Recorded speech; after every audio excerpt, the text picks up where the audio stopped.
biggest mistakes professional women make trying to balance their work-life balance. Oops. Accept. By the end of the presentation, you don't just manage stress, you master it. You go into meetings empowered, no longer fearing about brain fog or memory lapses. You set boundaries without guilt. You understand structures designed to focus your energy, not to constrain you. By budgeting your energy and your use, and you're able to sustain peak performance in delivering services to your patients and make quick decisions that affect people's lives. You protect your space and your ambition. You're no more constantly overthinking, second guessing, or feeling like you're just surviving a day. You're not just having Groundhog Day, having the same day, day after day. Instead, you're focused, present, aligned with a life that feels like yours again. Issues to be addressed, something which has become more apparent to my clients because they're getting older, experiencing perimenopausal symptoms like brain fog, memory lapses, poor sleep, hot flushes. Now, although I can't relate to any of those physically, as part of being diabetic, I've experienced brain fog before I got my blood sugar down properly. So I know what brain fog is about. And as we get older, we all experience memory lapses. Sleep deprivation, both your role and hormone disruption, which increases memory lapses and decision making in care planning decisions.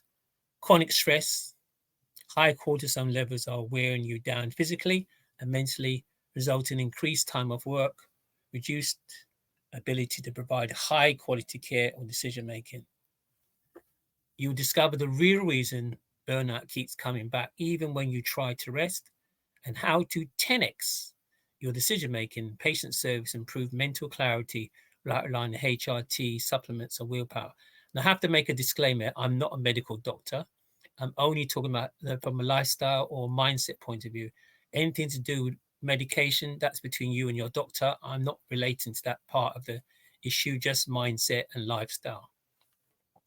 You learn how to cut through brain fog, think with precision, and unleash your hidden energy. You set boundaries without feeling guilty. And this will be done without overcomplicated process. I'm sure you've all got enough policies and procedures that you have to follow. You have no more noise, just clarity. Feeling weak or being judged. We all have our moments where we need someone to help us. We can't all be strong all the time. Support without shame. And you won't be given strategies that don't work. These are things that have worked. Vague affirmations or impractical advice.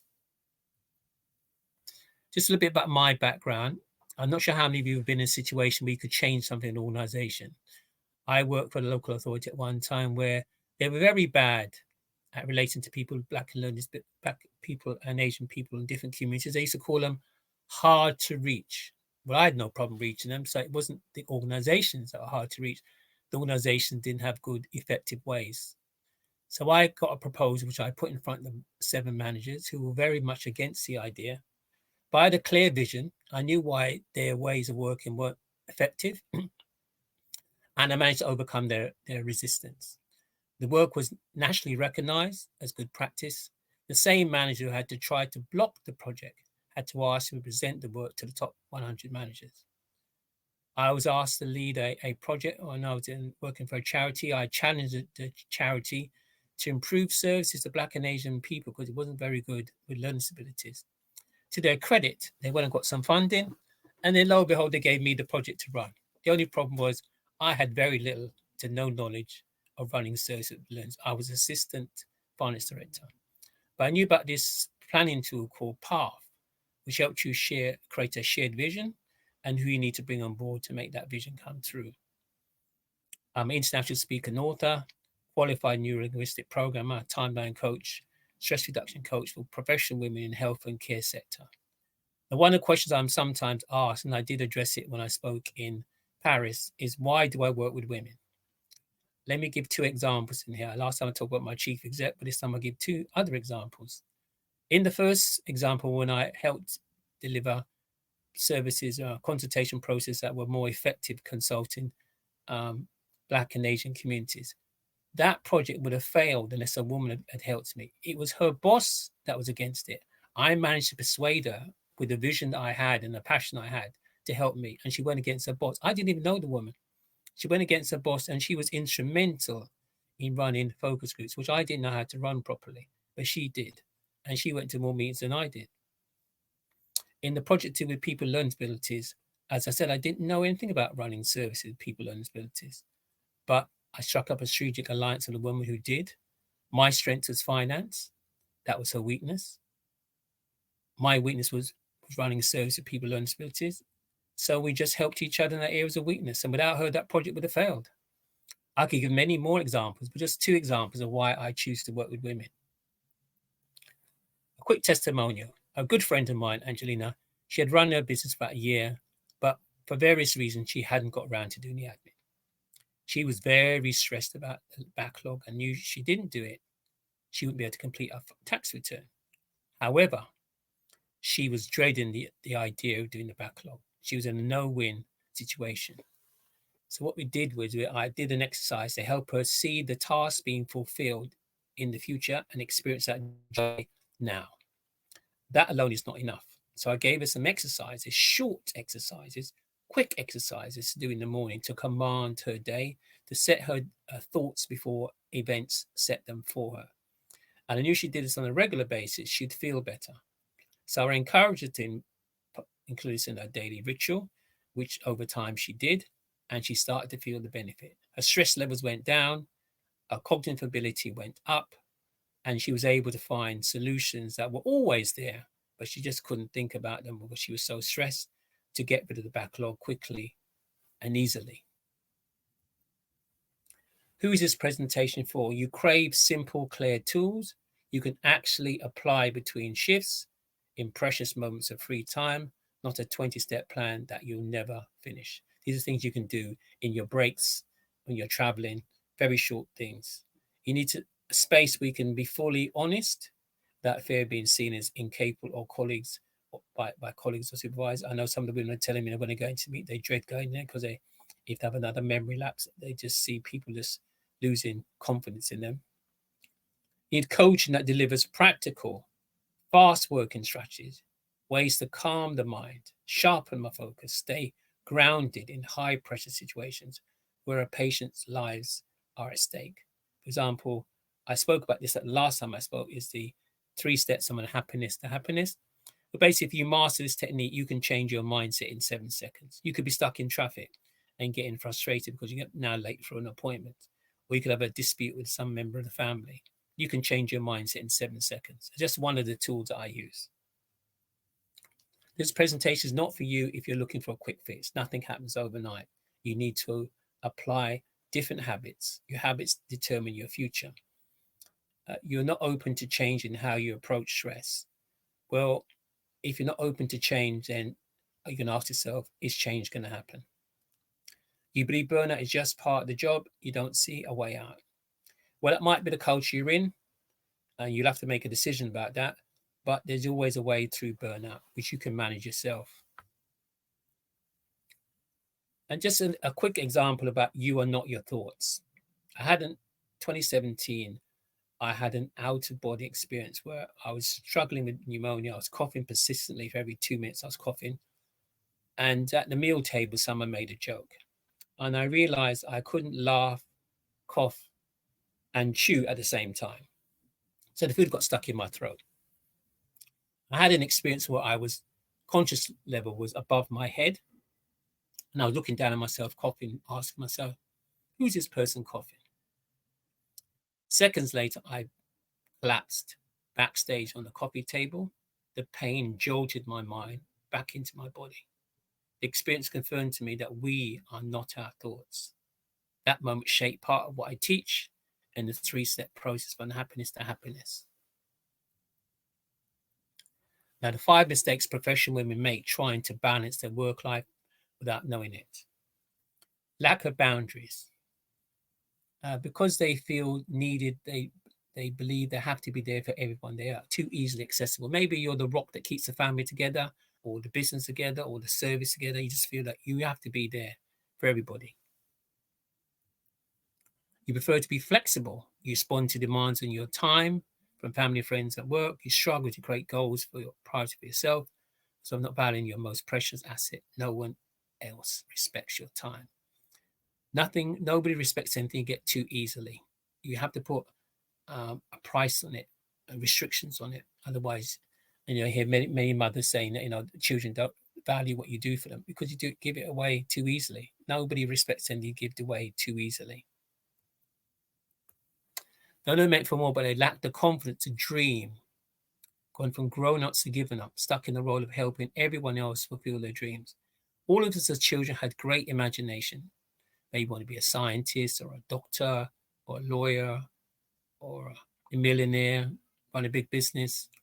But then life happens and we start to rationalize why you can't have it. And you give up.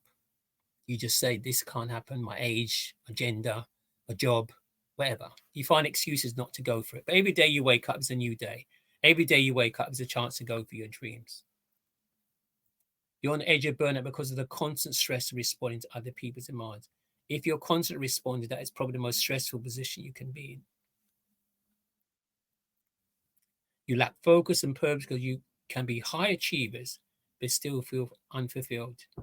If you're running in the wrong direction, you may have high achievement, but you haven't achieved a purpose because you haven't gone in the right direction. Now, why service levels don't work and how to build change from the inside out. Now, in NLP, we have what's called disempowering thoughts and empowering thoughts. The first four in the next 4 slides will be what we call disempowering thoughts. And if you hold any of these thoughts, I just ask you to breathe deeply and bear with me. And the 2 are what we would call more empowering ways of looking at it. Now, this is just how life is now. You may be in a situation where everyone is working a certain way and you just fit into that culture. Everyone else needs to handle it. I must be the problem. Are they really handling it? I made my choice. It's too late to change now. As long as you wake up, it's always a new day, always a time to change. If I want something more, I'm being selfish. Is that true? I can honor my responsibility and still honor myself. If you're taking care of yourself, would it be in terms of your skills, your body, or your mindset? Do you think you're in a better position to look after other people? It's never too late to create the life I want. Even if you devoted 10 minutes a day, better still half an hour a day, that could make radical changes to your life. You don't have to make all day, just consistently, 10 minutes a day, watch a video, read a few books, pages in a book. It can make a radical difference to your life. Now I'm going to invite you to take a piece of paper and write a circle on it, draw a circle on it, and put yourself in the circle. You can draw your face, stick figure, or just write you. Now, that circle represents your comfort zone. Nothing meaningful gets fulfilled in your comfort zone. And one of the main reasons why people don't have their goals met is that they're trying to achieve them and still stay comfortable. It's just not going to work. You have to get outside your comfort zone. And once you move outside your comfort zone, so if you draw yourself now outside the circle, it will feel uncomfortable at first. You may question yourself. You may have doubts. If you draw yourself again inside the circle, you see a larger sphere of comfort. And every time you break through your comfort zone and do things that initially feel uncomfortable until they become comfortable, your brain will be taught it is okay to go outside my comfort zone. And you'll stop beating up all kind of doubts and fears, and you'll be able to do it easier and you'll be able to achieve more. How to master focus and eliminate noise, fear, and brain fog or memory lapses. If I lose my train of thought, everyone will question my ability. My brain fog is out of my control. Yes, this is something which women have mentioned to me when they're going to meetings. That they kind of fear having that memory lapse, and practitioners in the meeting or their boss start losing faith in them. Stress is unavoidable in this job. It's just horrendous. There are more stress inducers now than there ever has been. There are tools you can use to manage stress. The 7 steps is one that I've got, and I also got a stress budget you can use. There are techniques to manage stress. If I slow down to focus, I'll fall down, I'll fall behind. Is that true? Is productivity and effort the same? I can train my brain to work for me, not against me, without medication. Stillness is not weakness, it's where powerful ideas and aligned decisions are made. If you spend 10 minutes on a regular basis just quietly shutting out everything in your mind, you'll be amazed what ideas will come to you. Always good to have a paper and pen next to you when you do that. May not happen initially, but I gave an example like this last time I spoke about the silent stillness and silent stillness techniques last time.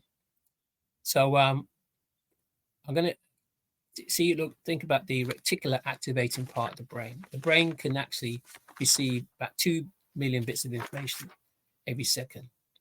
But if we were to have those 2 billion bits of information, we'd go crazy. So what the brain has is like an editor.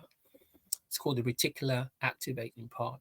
So you have to program it as to what you think is important. So you may be, for example, looking to buy a red dress. And your brain would then bring attention to all the people that are already there, but you didn't notice that wearing red dress. Or you might want to buy a blue car, and suddenly everybody around you that's got a blue car, you suddenly notice it. So when you go into a meeting, fearing brain fog or memory lapses, that's a dangerous thing to do, because you're actually making that more likely, because you're telling your brain to focus on that. So it's more likely to happen. Far better to use memory aids, whether it be electronic or paper, to write key points that you want to make, or key points so you can tick them off as you go along, so you don't repeat them in a meeting, because you already made a log and you tick them off. There are different techniques you can follow. How to reduce burnout, provide excellent patient care. My patients come first. I can't afford to take a break. Well, how far can you keep doing that if you don't take a break? You presumably work in a team, and the team is going to be more important than the person. So is that really true? Rest is for people who can't handle pressure. But do you know what impact is happening on their life by not taking a rest? The work will pile up when I rest. So what happens when you go on a holiday? What happens when you're not on shift? What happens if you're sick? Taking care of myself feels selfish, and other people need me more. Yes, there has to be a balance. By protecting my energy, I protect patient safety and well-being. If you are taking care of yourself, you're more likely to give a higher standard of care to your clients and your patients. Sustainable care starts with taking care of yourself first. With mindset, body, your career, improving your knowledge. And if I relate your body to like a car needs fuel, body needs food and water. A car needs to be maintained, otherwise it breaks down. Your body needs to be maintained, otherwise eventually it will break down. And hopefully it won't be something serious like a stroke, but it will break down if you don't listen to it. It will get your attention, come what may. Partly why I got pneumonia was because I didn't listen to it after working 18-hour days for a long time. Eventually my body said, look, I need to get your attention. So it knocked me out for 4 months. You need direction. When you go into your car, you can't just say, take me to XYZ. It'll say, where's the postcard? What's the address? Same with yourself. If you're going day to day without direction, destination, purpose, priorities, goals, you're going aimlessly from one day to another without focus on what is it you're trying to achieve. And that's down to your vision. The Bible says, without a vision, my people perish. High achieving women can set boundaries without guilt and breathe again. If I say no, I'll let people down. We don't say no all the time, but there might be some times you have to say no because they value you more when they know they can't freely access you. But sometimes you need to say no to protect yourself. Good caregivers are always available. Is that true? Boundaries make me seem difficult or uncooperative. There's too much to do. I can't slow down. Boundaries protect my ability to serve at my highest level. If you're at a more effective thinking ability, are you likely to give better care? Are you like to give better decisions? Would your patients like to know you've done a 100-hour shift without rest? Would they feel comfortable knowing you haven't rested? Or would they prefer to know you've taken adequate breaks, refreshed yourself, and you're at the peak of your condition to serve them and make the right decision quickly? Say no to what drains me is saying yes to what matters to me. You have to take priority for yourself. And I know lots of women, as they get older, cannot physically do the same as they were doing before, and they feel very guilty about it. But I just say do less, and they look at me as if I'm strange. I said, but physically, if you can't do it, then do less. Now, doing this presentation, we looked at why service levels don't work, service goals don't work, and how to build change from the inside out. How to reduce burnout, provide excellent patient care, how to master and eliminate the noise, fear, and brain fog or memory lapses, and high achieving women can set boundaries without feeling guilty and breathe again. I'd like to invite you to close your eyes and just imagine waking up, experiencing your dream life. How does it feel? Can you feel a sense of peace and joy? Who is present in the dream life? What sounds can you hear? What colors can you see? What food can you smell cooking? Imagine experiencing that feeling every day using a simple exercise that I've got. Imagine being fulfilled in your life. Imagine every day living a life with purpose rather than just someone else's vision.